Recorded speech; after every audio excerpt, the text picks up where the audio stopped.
Cosa voglio dire delle proteste contro di me? Congratulazioni, vivete in un paese libero dove protestare è lecito. So che protestavano perché non gli piaceva il mio yacht bianco.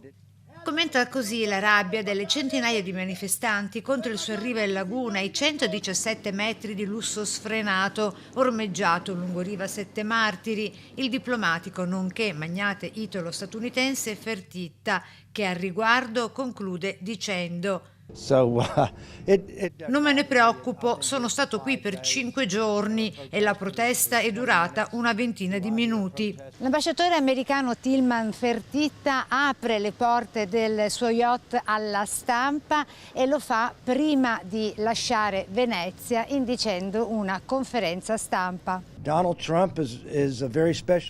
Trump è un leader davvero speciale, scherza sempre, specie con la stampa, è carismatico, lo potrete riscontrare anche voi se avrete l'opportunità di conoscerlo.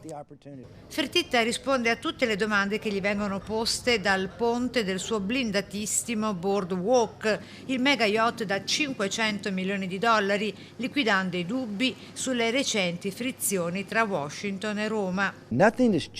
I rapporti con Giorgia Meloni e l'Italia non sono cambiati. Nonostante si possano avere anche opinioni diverse, i rapporti tra i due paesi restano solidissimi.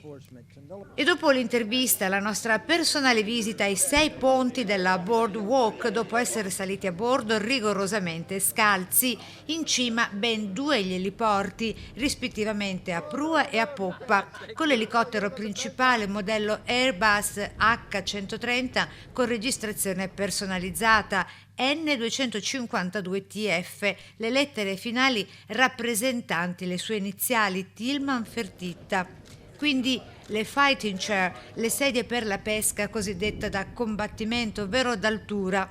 E ancora, ai diversi piani, le piscine, di cui una jacuzzi e una vasca con acqua calda. Divani, divanetti, poltroncine e un lusso davvero abbaccinante. Una sala cinema, 10 camere da letto, 4 chef, di cui un italiano, 2 inglesi e un americano, uno staff a bordo di 40 persone. Il mega yacht ha salutato Venezia per Trieste, altra tappa del tour celebrativo per i 250 anni dell'indipendenza americana.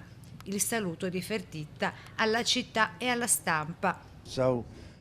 Ringrazio tutti voi della stampa per avermi dedicato del tempo prima del mio incontro con gli ospiti che mi stanno aspettando.